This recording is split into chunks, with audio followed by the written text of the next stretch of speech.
Okay, everyone, we're back, and now we're in one of the arrangement projects of my final round remix. So we're going to take a look at, some like the song structure. We'll have a look at some of the elements that we haven't looked at yet. We'll go through some of the like send effects. So let's get into it. I'm just going to play like a little bit of the track, and we'll kind of dive into some of the elements we haven't touched on yet. So this is kind of the intro section. Here we go.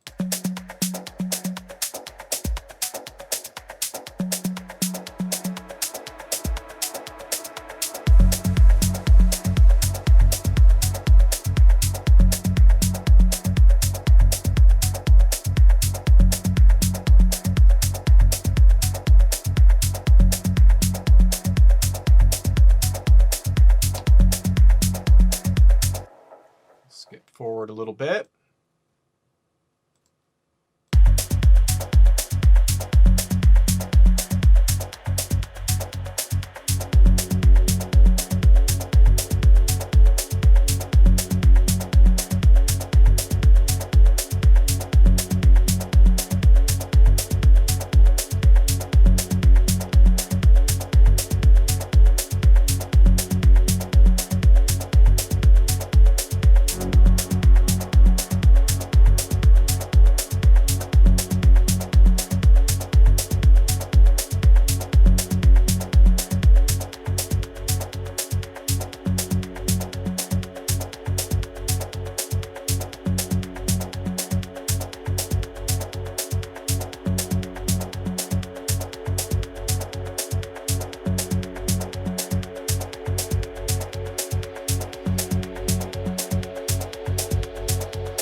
Okay, so let's kind of go through some of the song structure.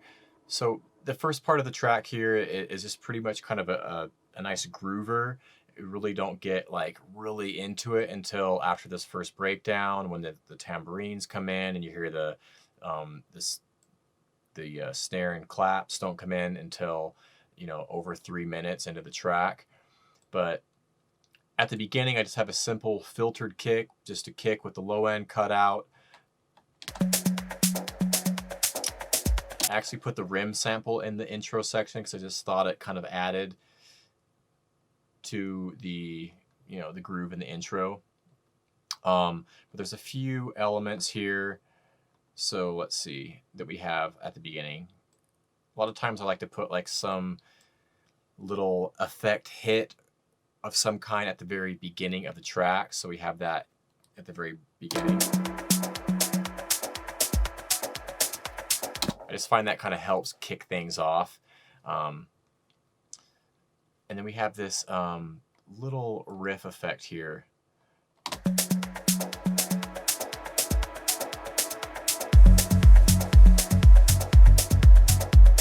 And that helps introduce the bass coming in, and I think that's a nice little transition effect. And all that is a little piece of the original. So I think it's just it's part of the tail of like the main riff from the original, just the tail bit. And I've just kind of automated that in with some volume and then looped up the tail and extended that out.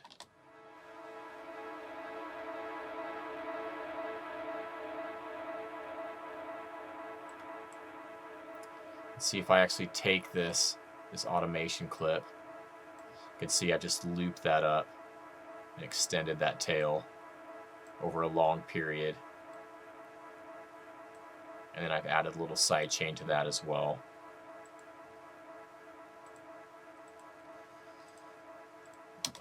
Let's see, we have just some basic like white noise hits here, nothing crazy. I mean, we have also this bass wash sound that comes in.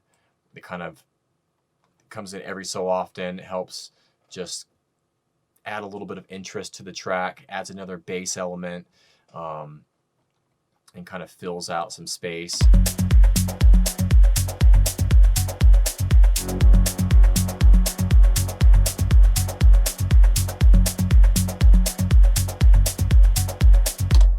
have a look at that really quick. So the bass wash.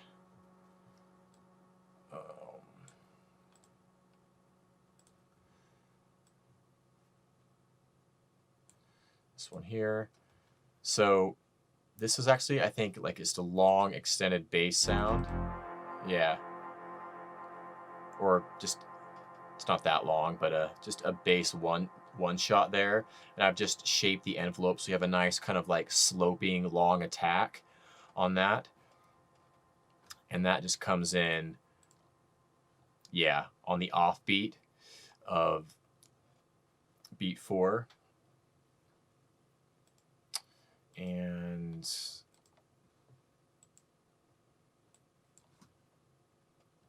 I'm running that through a reverb here.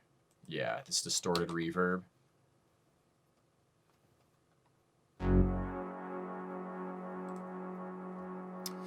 So we have this reverb chain, and this is a concert hall, fairly long decay with a little bit of pre-delay on it, and then I'm heavily distorting the reverb to really bring it out, give it some character. So I'm using the Blood Overdrive again, and also the Native Instruments driver. I'm stacking those two on top of each other, and then also adding some delay to it as well, just to kind of extend the tail and give it some more movement. And then I'm EQing this, just kind of focusing on the mid-range, and then dipping out some of those low mids that I don't want piling up too much. And then adding a little extra width here as well. And then also another delay, just to, again, I must have felt like I wanted the tail. Sometimes I'll do that, I'll add another delay. This one, let's see, so we have this one playing at a 1/8 dotted, and then this one's a 1/4 note, just to extend the tail a little bit, and then side chaining it. So just kind of a distorted reverb send that little dude's going through. So we have that going. Yeah, and then going into the first breakdown. Let's see here.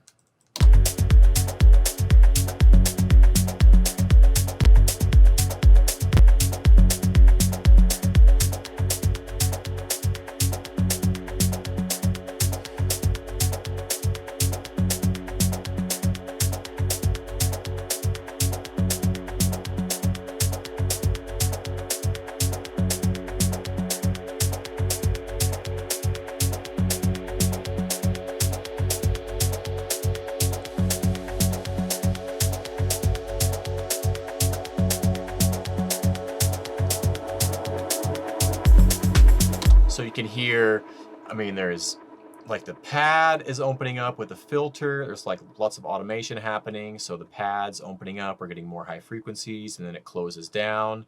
Once the drop comes in, we have the flicker going through a reverb send, which is this one here. It's just a big long reverb. Nice bright reverb, just kind of to make like a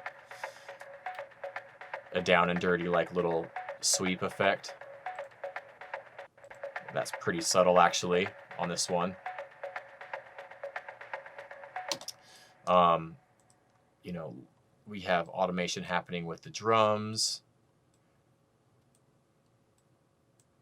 So during the break, we're getting a high cut on the full drum bus. So the high cut comes in and then goes back up over the course of the break, adding reverb on the drums throughout the break, and then dipping down the volume a little bit as well, which helps with the contrast between the drop, makes it kind of feel like it has a little bit more impact when it comes in. All these little bits of automation add up. And let's see here. And then just a basic like long sweep sound, which is something that I've made in the past. It's just kind of like a chorusy sweep effect. and then like a little small sweep here. So nothing crazy. Let's just continue on here.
Okay, yeah, my computer's freaking out a little bit. It doesn't like me recording and going through this project, so apologies.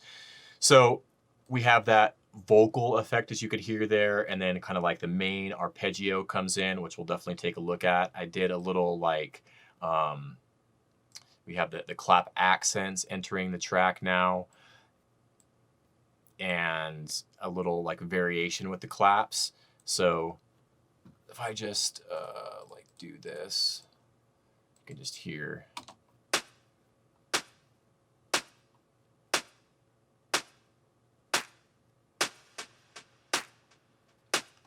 So I just I've just cut out one of the hits from the snare loop, and I've added some extra delay on that, and then I've kind of doubled up on the wide clap accents.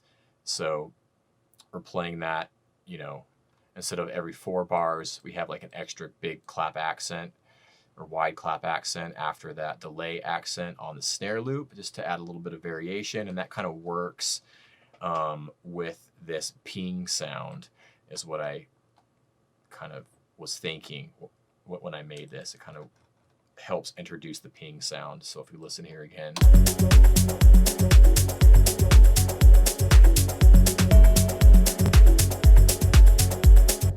So they kind of work together there. Let's have a look at the arpeggio. This is kind of one of the main, you know, melodic elements of the track. So, and there's lots of automation stuff happening here. Okay. So this is made up of 3 layers. We have this like low brass layer.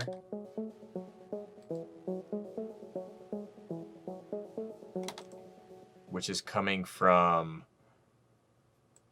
a synth I like to use. It's a free synth. It's this guy here from Yuhi. It's like one of their free older plugins, but I still use it like all the time. And it's a brass preset in there.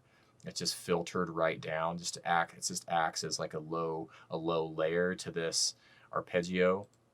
And then we have 2 other layers that are panned left and right, and they're both mandolins coming from, if I could find it, just so much going on here.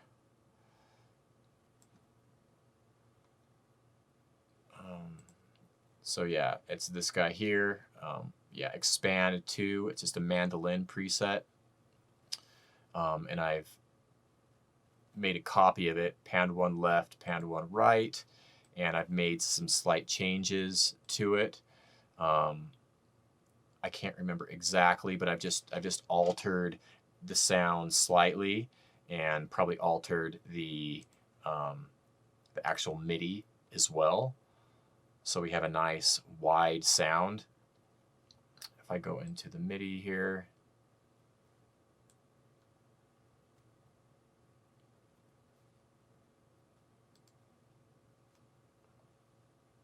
Looks like there's also another subtle layer that's playing with the brass. So this is made up of 4 layers.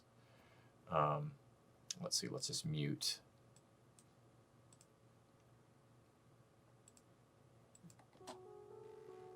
So we have that subtle little layer there, which is just kind of like a, yeah. And that one's just filtered right down. And that's kind of,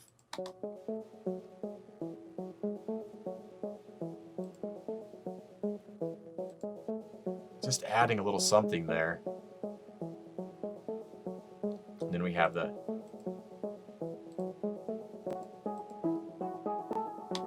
two mandolin layers up top. So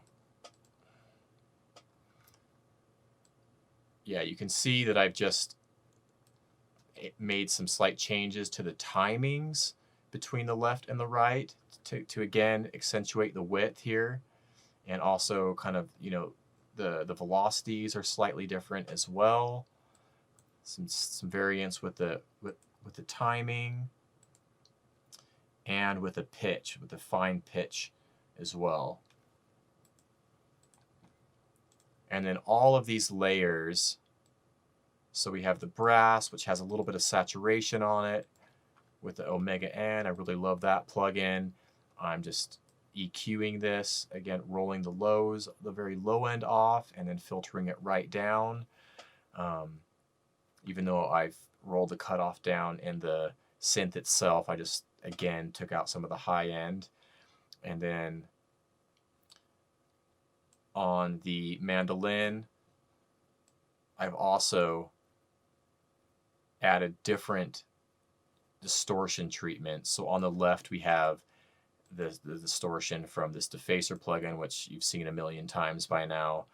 And again, the Harrison EQ, which was one of my favorite EQs. But on the right, instead of using the defacer, I'm using this driver plugin. So that's going to give it just a slightly different kind of texture and distortion treatment, which is just going to, you know, add to the perceived width. All these are going into a group, which I have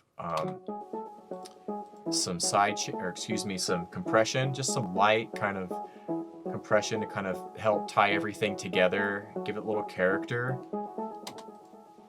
And then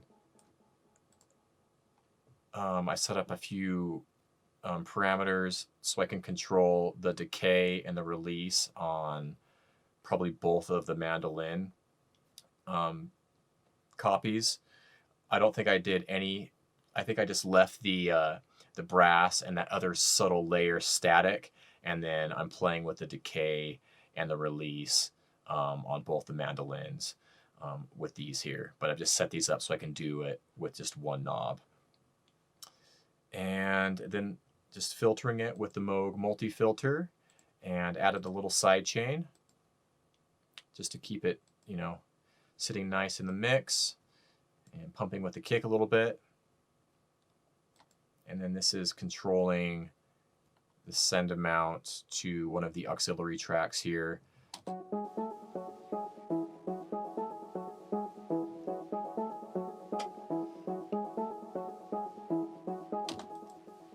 So I have a few different delays set up. I just have a basic like eighth delay here with the H delay, and then we have this kind of more intricate delay. And you can see the delays are actually panned slightly as well. Sometimes I like to do that. That's another way to create a little extra width, is to actually pan your auxiliary tracks and your auxiliary effects.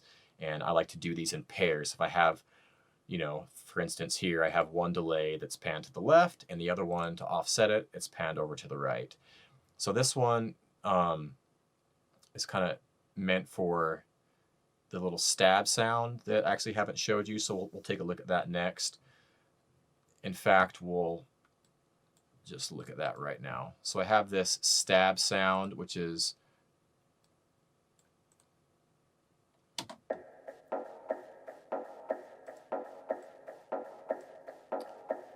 just a basic stab, just basic repeating stab.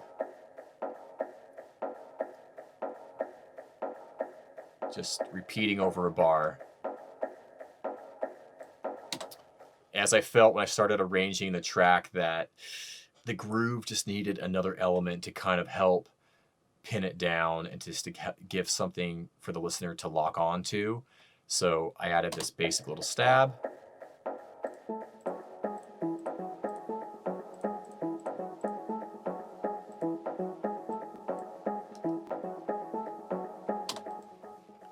But that stab is really, yeah, it really needs this this delay here.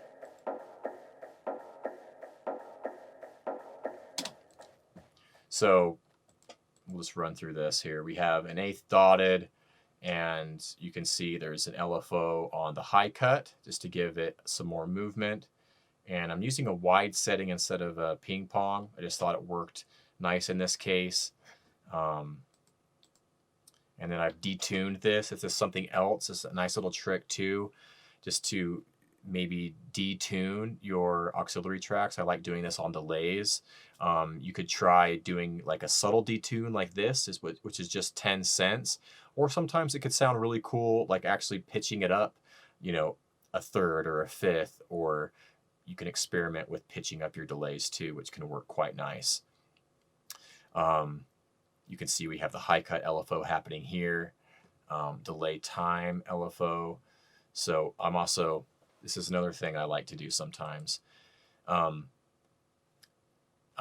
can see the timings moving. It's still working within the eighth dotted time domain, but the timing is slightly changing. It's not quite, you know, locked into the grid. It's kind of fluctuating a little bit, so it's a little bit loose, and I really like doing that. I think it just really kind of brings things to life sometimes and gives things, you know, it just makes them sound so much more interesting and alive. So we have the delay with some bits of automation to keep it interesting. We're detuning it, and then that has some extra reverb. Again, sometimes, actually a lot of the times, I like to add some reverb to my delays. I think it just helps kind of settle it into the mix. And so I've just done that quite subtly here with just the stock reverb, really basic settings, short decay time, just a dash of reverb, and this overdrive setting, which is actually quite noisy, this distortion. You hear that kind of fuzzy, that's coming from this overdrive.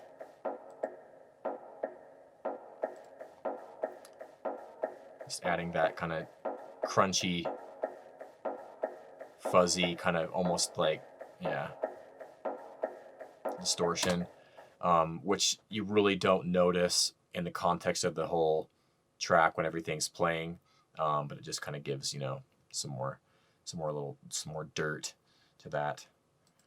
And then just a basic kind of low and high cut here and some sidechain.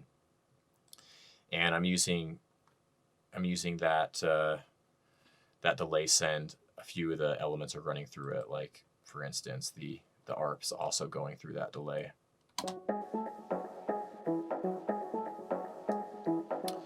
And then while we're at it, I also have a basic just reverb set up for all the synths.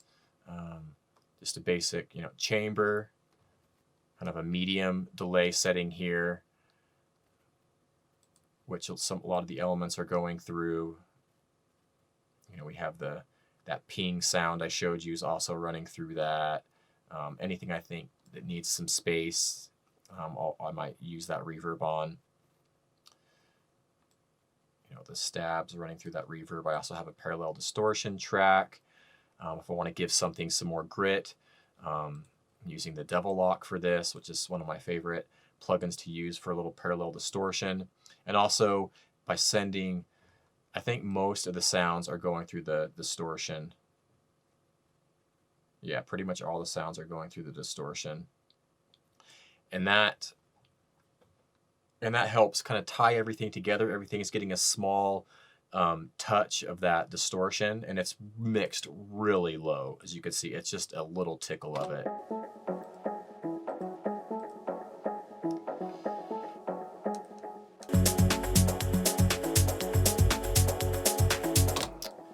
But that's just a double lock here, and just a high and low cut to make sure we're not getting any unwanted frequencies in the low and high end, and then some parallel compression with the 1176, and that's also helping tie everything together and kind of pushing things forward in the mix. And you'll see I've kind of done that, you know, for the drums and the bass, and we'll go through those in just a minute.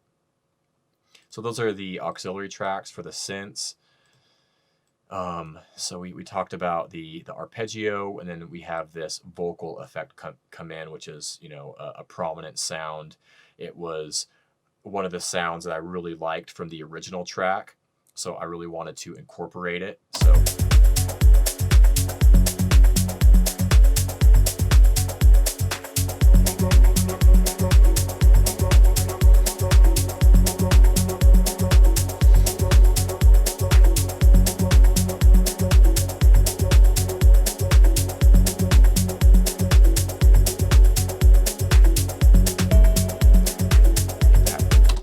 that snare clap variation, that ping sounds really cool as well. That was a sample from the original too, so that was something I wanted to use also. But this vocal effect, I really didn't do too much to it. I just kind of took it as it was from the original, because I liked it as is.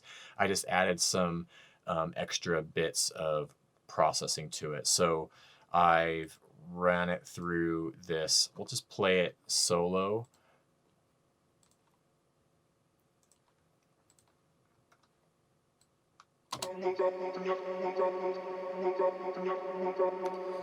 So that's what it sounds like.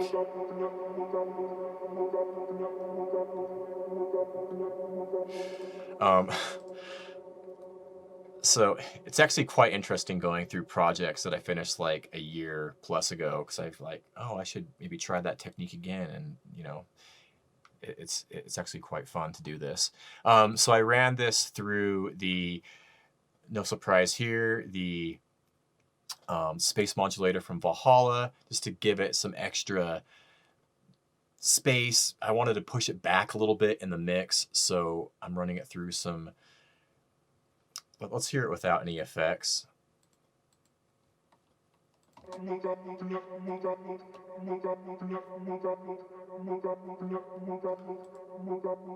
So I mean, there's already effects on it, but I took it a little bit further.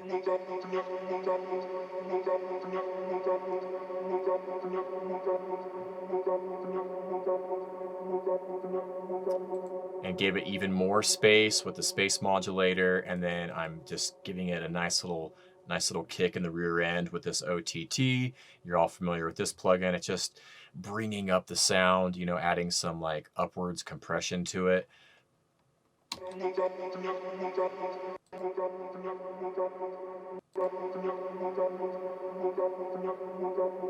Kind of bringing out some of the cool textures and everything that the space modulator is adding.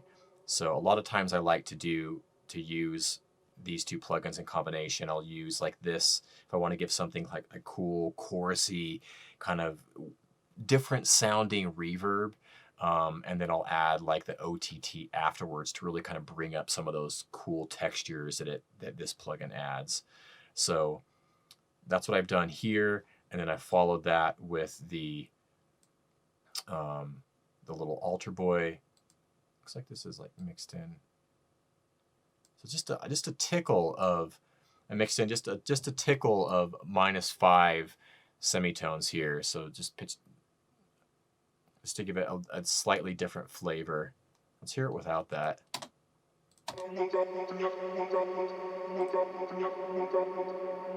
It just adds a little something there.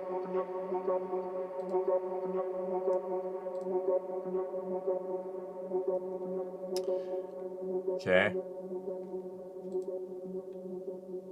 Just adds like a really subtle kind of low harmony there. And then, as you can see, I'm driving it quite hard as well. And then we have this, yet again, the Harrison, and just rolling off the lows on this and a little bit of the top end. But that's that vocal effect, which is a very important sound in this project. Okay, so, and then, I mean, there's lots of automation happening with the arpeggio. We have, you know, I'm playing with the reverb sends. I'm playing with the delay sends here, just to keep things interesting and to kind of help with the transitions between breakdowns. You know, I'm playing with the decay, I'm playing with the release, and so on and so forth. I'm also kind of playing with the attack a little bit in a few spots, attack time of one of this, of just one side, just the right side. Playing with the fine tuning of the pitch on just the right side of the arp, which is another fun thing to do if you have something that's you know, a sound like I have, like the mandolin here, which is kind of part of the arpeggio.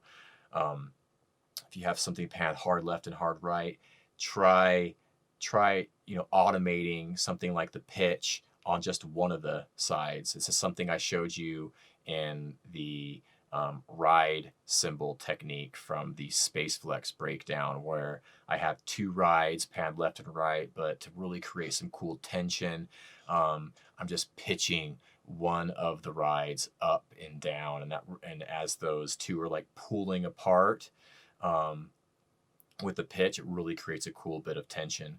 So that's something interesting to do. Okay, so we have this second breakdown here. Let's just have a quick listen to this. Hopefully my computer won't freak out too bad.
It's not liking me right now, so again, apologies for the clicks and the pops. So we have this second breakdown here, where we're kind of bringing up that arpeggio. The arpeggio is kind of being opened up a little bit. As you can see here, it's kind of reaching its peak going into this section. We have this little riff sound.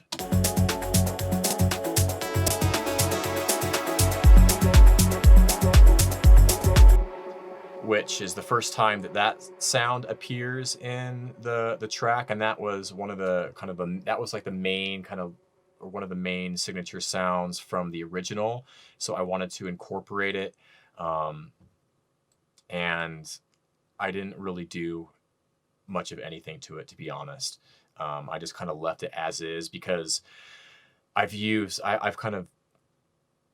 made a lot of my own parts here, so I wanted something that was like really noticeable from the original. I mean, we have like the flicker sound, but there hasn't been like any, and then we have the vocal, but I wanted something else that was like really, you know, from the people would recognize from the original. So I thought that I might just leave that kind of as is, and it just really worked well in the track the way it was. So I just kind of left it. It already sounded great. so I just ran it through some of my auxiliary effects that I showed you. So it's going through, you know, all these delays, these 2 delays and this reverb, and, you know, also the distortion and the parallel compression. And there's not really any processing on it either. Looks like it's maybe just ducking against the vocal. That's what that is, just a side chain. And then this is where I've used the noise hat here. So remember we talked about the noise hat from earlier, and I thought that it was too busy. It just made the groove too busy, and it was taking up too much space. So I've just used that noise hat, the one that went da da da da da da da da da da. I've just used that to kind of use it as a build tool to build some energy leading into the drop. You can hear that just coming in here.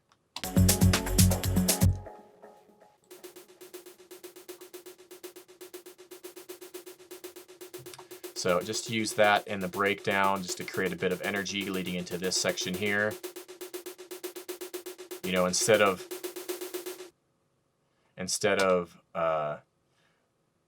doing a standard snare roll or something, it's like, why not use this, you know, instead of using it as a prominent like loop in the groove, I'll just use it as a little building tool in the arrangement in the breakdown. So I'm just using that there. And then we go into this section, and then kind of we have just like a little groove section here, and then we go into the main breakdown. So we'll just play a little bit of this.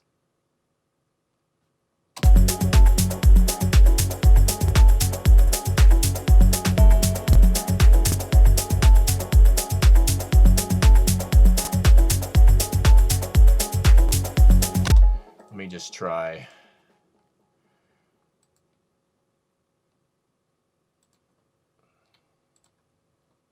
Increasing this a little bit more.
Back into the groove, and then it just kind of into the outro section. So yeah, the main breakdown, I mean, so you could see we're bringing down the volume of the drums quite low over the course of the breakdown. Again, that helps with the contrast between the break sections and the main groove sections. If I don't take the drums out, you know, a lot of times I'll take some of the drums out in the breakdowns. I mean, in this case, it looks like I left a lot of them in, but I've just, you know, really subdued them by just bringing down the volume and and high cutting them as well, as you can see here. And then as we kind of approach the drop, the high frequencies open back up, the volume comes back in, and you know, I'm adding some reverb as well to the drums, and yeah, we're using that low cut kick again. And these automation clips, these are affecting the whole drum bus, the whole drum group here. So these are here. Using the Free G. This is one of my favorite plugins for just basic volume automation, because you get really fine movement with the fader. So this is my favorite plugin for volume automation. I never automate actual faders. I think that's a big no-no, because then if you want to go and change the volume of something, then if you have automation on it, then that's a giant pain in the butt. So I either use this plugin here, the Free G, which is a free download. I think it was when I got it, probably still is. Or sometimes I'll even use the channel volume.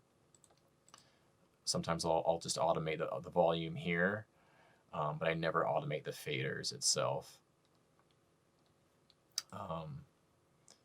Yeah, just a little side note there. So as we go into the main breakdown, there's a few like little transitional elements. We have this reverse bass fart here.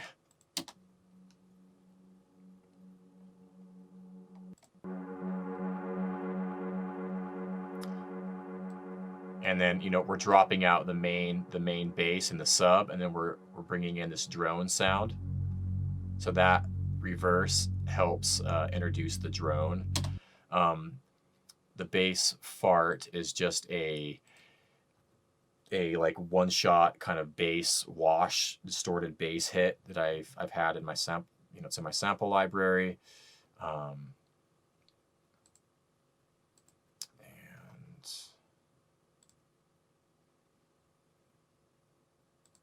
yeah, here it is. And I just simply reversed it. I pitched it up one semitone to make it, you know, fit with the track. I think it was originally an F, and that's all she wrote. Some other processing on it.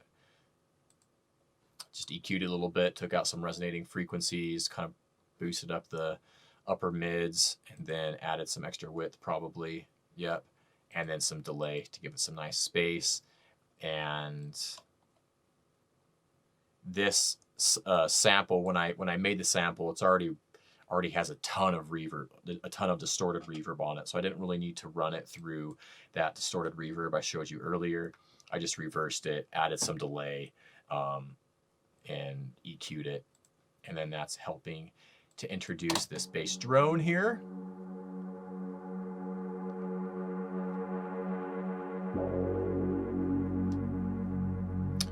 Which the drone, I think, was something that was part of the original track, and I just wanted there still to be a bass element in the breakdown, but I didn't want the rhythmic bass that is playing throughout the whole track. I wanted something different for the main break, and so a lot of times I'll use just like a low sustained, either a pad or a combination of like a drone or a pad to kind of fill out the low end, if I feel like the low end is lacking in the breakdown. Because sometimes just completely taking away the low end, I feel like the track just loses too much. So I'll do this instead sometimes, is just do like a low drone or a low pad or something like that. I don't know if the drone has any, yep, just left it the way it is.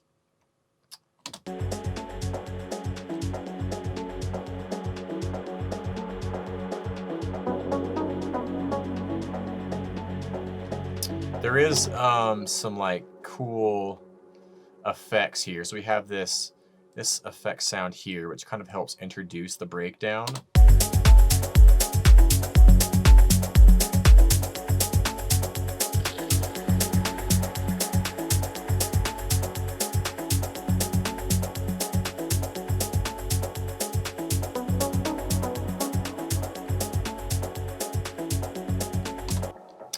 And that, I believe, was something from the original track, and I've just kind of layered that in, probably just cut out a piece of it, and yeah, used it as a transition effect.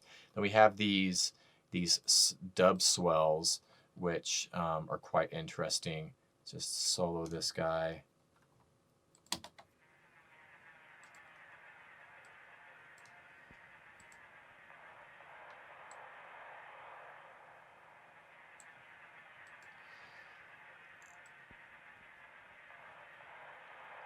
To be honest, I can't remember how I made this or where it comes from, but I just remember I wanted some like extra bit of like just weird kind of texture in the breakdown, just to kind of help fill out space. So I added these, and I'm sorry I can't remember where they came from, but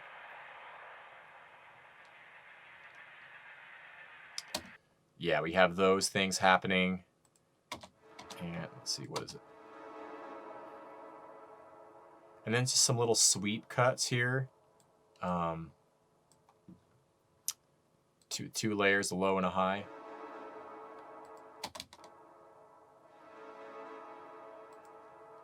Let's see.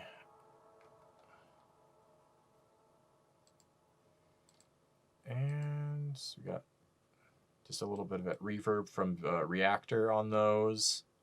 Those are just probably taken from a tail of some melodic sound in the project and just kind of repurposed it, making effects. This is probably a case of me cutting out and reusing sounds and, you know, that are already in the already in the project to create little ear candy bits and pieces like this. I guarantee that's what this is.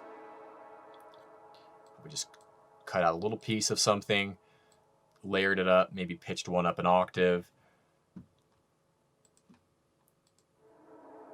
Yeah, added just a simple volume fade and added some reverb just for little extra bits of texture, some atmosphere. We have a little preverb here. Again, that's a pretty common technique.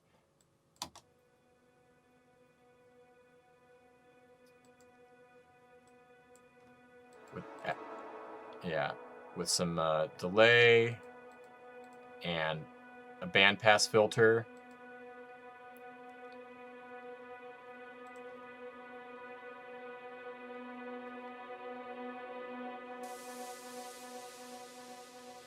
And again, that would be another case of repurposing sounds and reusing sounds already in the project. So I probably took some melodic sound, ran it through a big long reverb, and then pulled it back in, reversed it, and, you know, added some volume, automation, and some extra effects to really kind of settle it into the mix and get it working the way I want it to.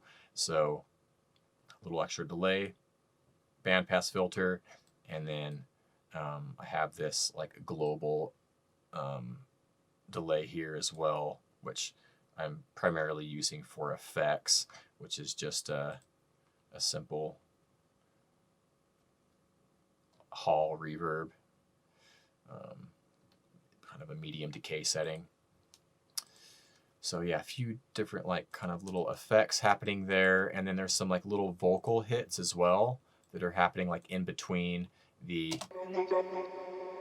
yeah.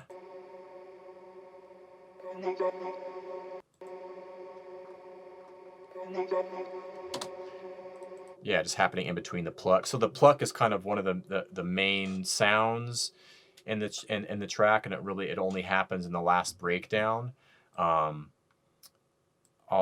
will show you how I made that, but I'll have to hop into another project. But here's what it sounds like.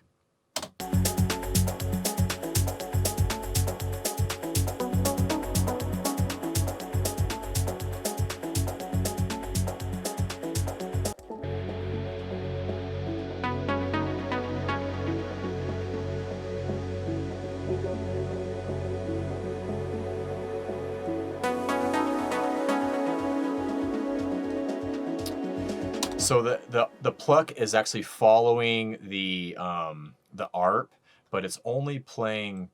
It's not.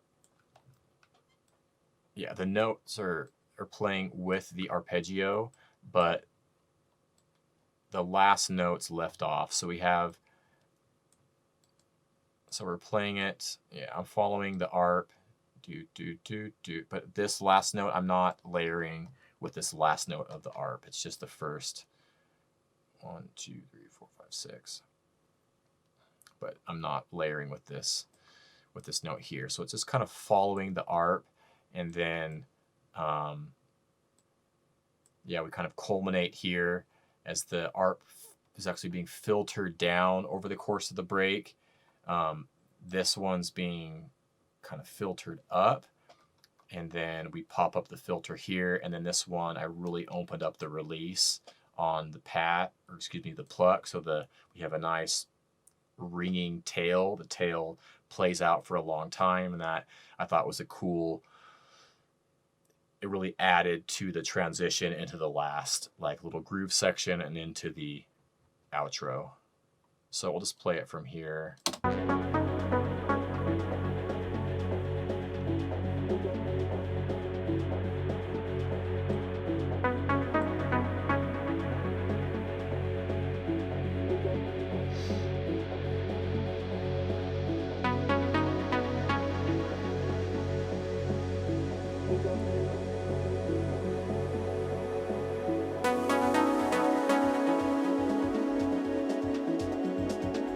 Hear that tail, yeah, ringing out. Everything's opening back up, and then we come back in. Get that bass sweep.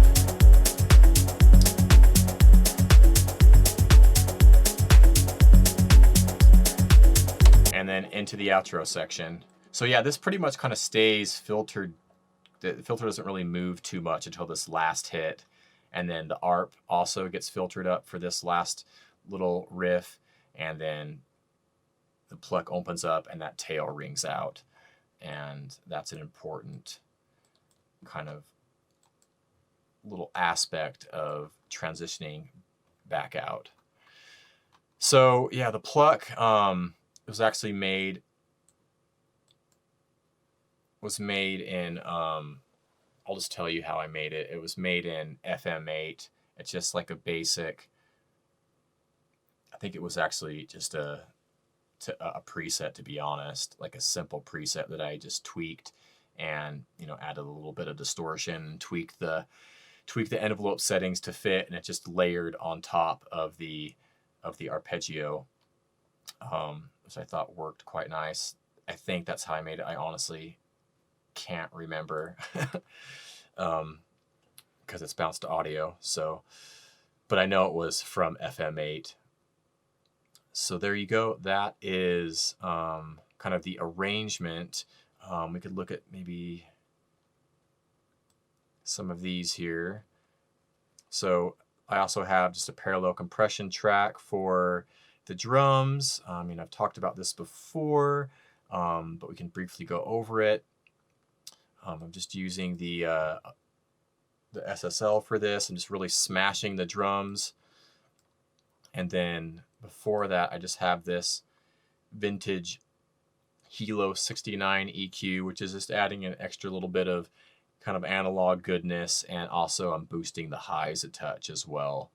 And that's just helping kind of, you know, give some body to the drums.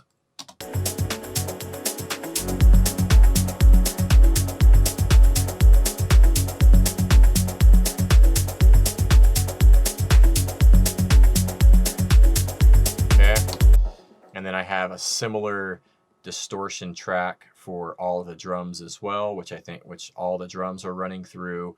I'm using the Devil Lock again for this, EQing it afterwards.